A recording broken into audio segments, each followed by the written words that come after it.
केही यात्रा गन्तव्यसम्म पुग्नुको लागि मात्र हुँदैन, ती यात्रा आत्मासँग जोडिन्छन्। आज हामी यात्रा गर्दैछौँ फिदिमदेखि 4 राते फालुङ, जहाँ हेर्नेछौँ सुन्दर हिम श्रृङ्खला र अस्ताउँदो उदाउँदो घामको रमणीय दृश्य। जमेको पानी हामी प्रत्यक्ष रूपमा हेर्नेछौँ। आउनुहोस् हामीसँग यात्रा गरौँ।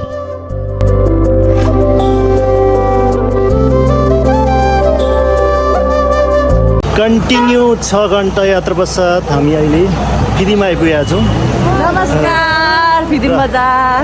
फिदिमदेखि हामी फेरि फालेलुङ 4 राति जान्छौँ।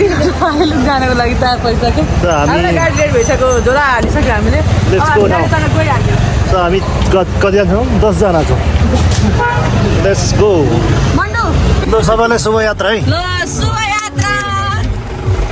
खोइ हौ देखिँदैन त हौ। खै मलाई देखाउनु न, म ल। जुदा हो नि। ल शुभ यात्रा हामीलाई, तपाईँहरूलाई सबैलाई होइन। हामी चाहिँ फालेलुङको एकदम सुन्दर सुन्दर दृश्यहरू तपाईँहरूलाई देखाउन सक्नेछौँ। भिडियो अन्तिम समय लाइक, कमेन्ट, सब्सक्राइब। लाइक ठोको लाइक।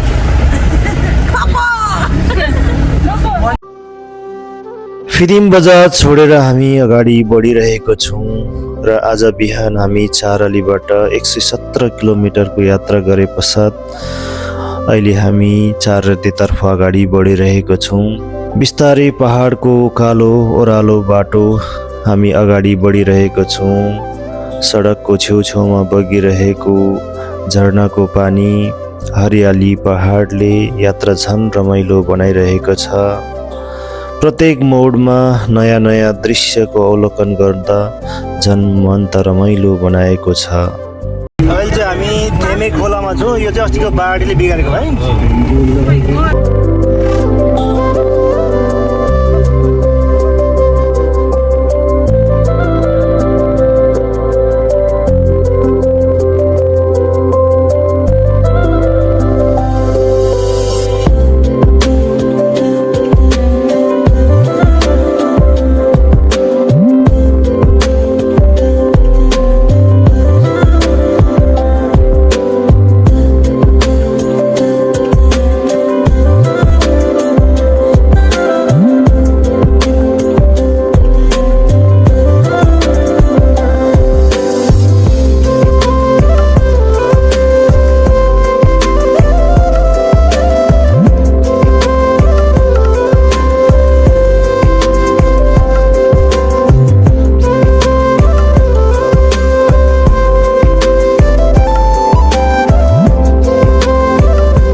अहिले चाहिँ हामी भैँसेमा आइपुगेछौँ। लगभग 3 घन्टाको यात्रा पश्चात चाहिँ हामी भैँसेमा आइपुगेका छौँ।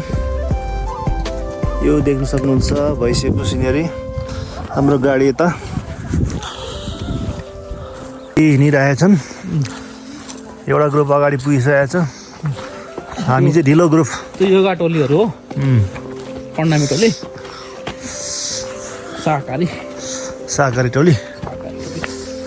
तर गुराँसको रुख चाहिँ गुराँस साह्रै धेरै रहेछ। एकदमै चैता बसेको मान्छे धेरै राम्रो हुनेछ। बसन्तपुर र कता कुद्नको साथै बरु यता आए पनि धेरै राम्रो हुने रहेछ। अब हामी यही गुराँसको फेरि गुराँसकै दाउरा बालेर चाहिँ भरे आगो ताप्छौँ नि त। क्याम्प फायर गर्छौँ। क्याम्प फायर गरेर फेरि कहाँ बस्ने हो र? क्याम्पमा त फायर भएपछि बस्न मिल्दैन। क्याम्पको छेउमा फायर गर्छौँ अनि बस्छौँ। ओके छ त। क्याम्पैमा त फायर गर्दैन।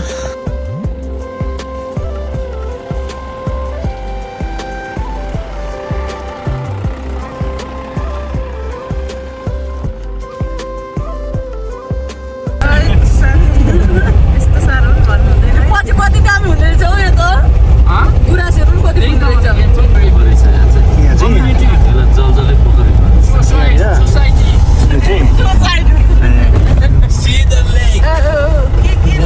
Wow.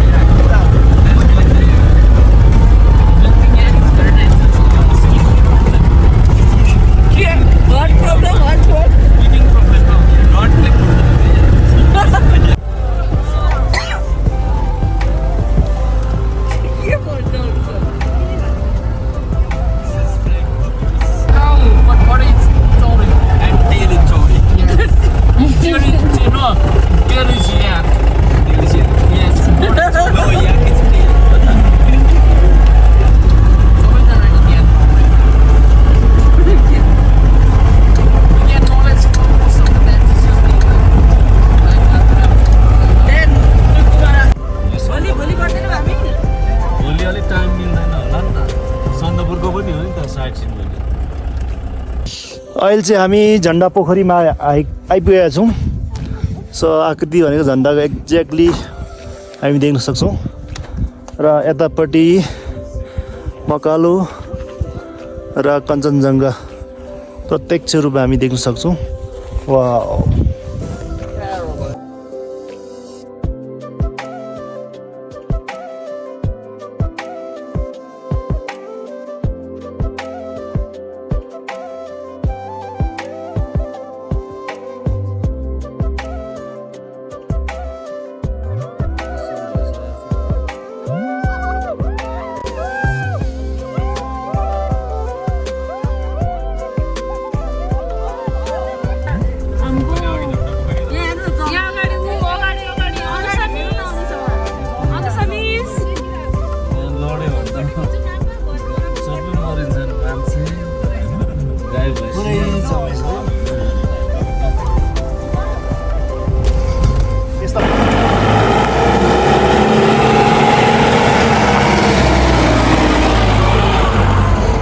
यहाँ चाहिँ फ्रिज पुरै जमेको।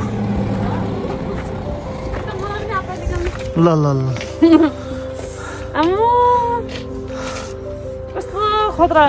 बगेको देख्नु भएको होला। यहाँ पानी बग्दा बग्दै फ्रिज भएको यहाँ देख्न सक्नुहुन्छ तपाईँले। वाउ कति चिसो। वाउ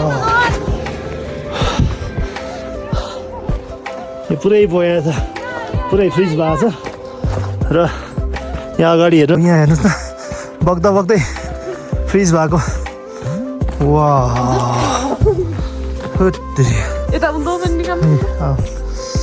पानी त बग्दा बग्दै फ्रिज भएछ है। ओ माई गडनेस।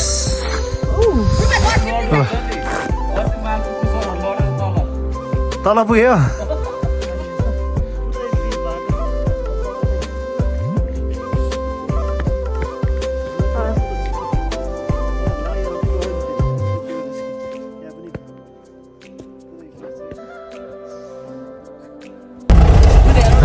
डुब्लिकेट चिसो हुन्छ नि पानी त, तर पनि त्यो चिसो लाग्दैन कि अचम्म। नेचुरल भनेको त्यही नेचुरल।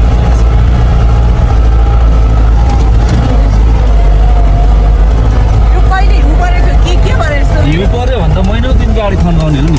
तपाईँहरू हिँडेर जानुपर्छ। त्यहाँ सोध्नु त्यहाँदेखि कुदाउनु थाहै हुँदैन, उहाँ चाहिँ डुबेर मर्ने हुन्छ। यहाँ है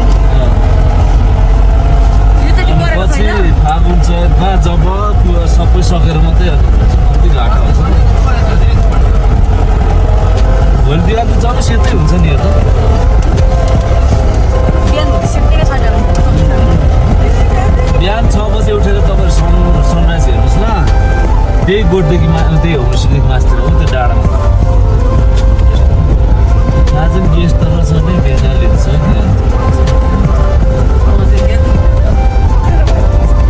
पैसा पुगेको छ। सिङ पनि ठुलो हुन्छ। कहाँदेखि आएको? यो हिमालदेखि नै आएको। आफै आएको? 15 दिन लाएर हिँडेर चढ्दै चढ्दै आउँछ। जङ्गल दिने हो होइन, यो कसको होला भोटेहरूको। दुध थोरै आउँछ, भेडाको जस्तो बाक्लो हुन्छ। घिउ र दुध बराबर पर्छ, फ्याट्दैन। त्यो चाहिँ पालुवा होइन, पालुवा हो। हिँड्दै आएको कसको कुन भोटेको नि उनीहरूले चिन्छ नि। अब वर्षौँदेखि होला त्यहाँनिर नि यो रुट चाहिँ पहिल्यै ब्रिटिसले बनाएको, केही विकास भएको छैन। यो जङ्गल चाहिँ सिङ्गलिला नेसनल पार्क हो इन्डियाको ठुलो। दार्जिलिङ त उही नजिकै देखिन्छ। यहाँदेखि 60 किलोमिटर त हो। यहाँ देखिन्छ र बेलुका ठ्याक्कै दार्जिलिङ पर्छ। दार्जिलिङकै गाडीहरू कुद्छ। नेपालबाट त हामी त आउँदैन, उनीहरूकै कुद्छ नि। उनीहरूले त पैसा कमाउनु जानेको नि। ठाउँ ठाउँमा टुरिस्ट लजहरू छ, उनीहरूकै काम गर्ने मान्छे छ। हाम्रो चाहिँ विकास नभएको। हाम्रो त अनि देख्नु भएन भैँसेमा टुरिस्ट क्याम्प के अरे त्यो एपिएहरू यहाँ हुनुपर्ने गर्ने हो नि त। के गरेको त्यस्तो।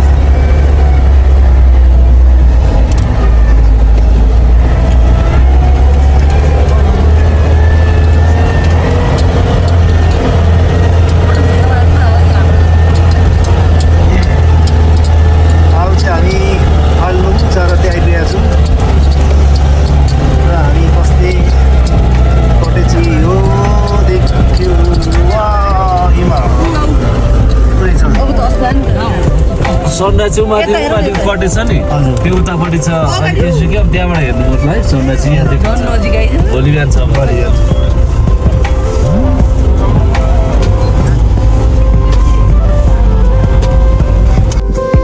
अहिले चाहिँ हामी हाम्रो गन्तव्य आइपुगेका छौँ र एकदम एक्युरेट टाइममा आइपुगेको छौँ। सनसेट हेर्नुलाई यस्तो दामी, बादलभन्दा माथि छौँ, हिमालभन्दा माथि छौँ। यतापट्टि हेर्नु होला कुम्भकर्ण, कञ्चनजङ्घा र योभन्दा बढी चाहिँ हाम्रो सामाजिक टिचरलाई थाहा छ। भन्नु होला सामाजिक टिचरलाई।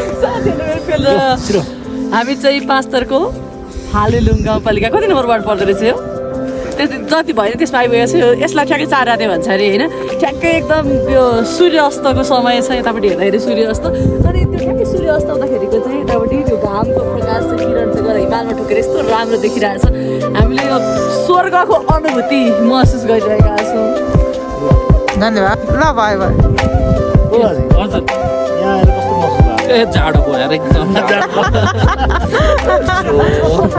चिसो चिसो मौसम हाम्रो अब चाहिँ हामी रुमभित्र गइसकेको छौँ यहाँ क्लोजमा 2 नम्बर।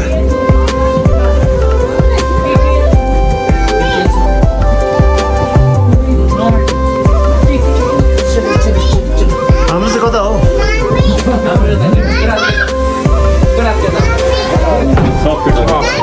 राम्रो भाउजू त्यता बस्नुहुन्छ उदय अगाडि यो चाहिँ लेडिसको एकजना आउँछ र हामी चाहिँ यता बोइस छ हाम्रो चाहिँ यहाँ रहेछ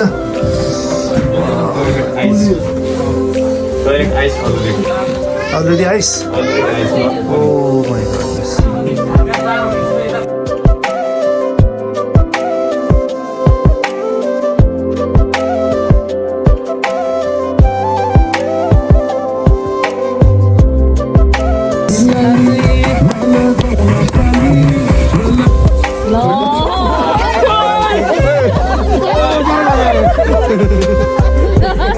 करती हो एक ही तो मोबाइल है मेरे पास वो भी डाल दिया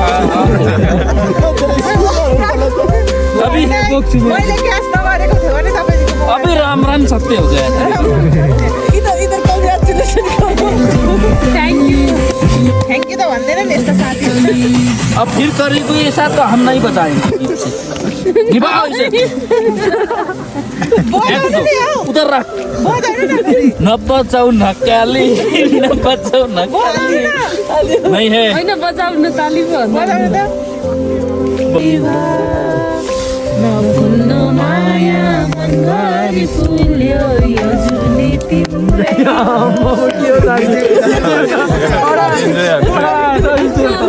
डान्स कपाल डान्स कपाल काफले जी डांस कीजिए। काफले फटाउँछ काफले जानु कि नजानु ए भाग्यमै भए कमाउँछु भन्छ काटिन सम्पत्ति त्यहाँदेखि मलाई पालो यो कालो दुबई थाइल्यान्ड घुमे त्यसपछि लन्डन पालो जाने भए जमाया घुमेर आमाया जाने भए जमाया घुमेर आमाया भन्ने भयो Once again.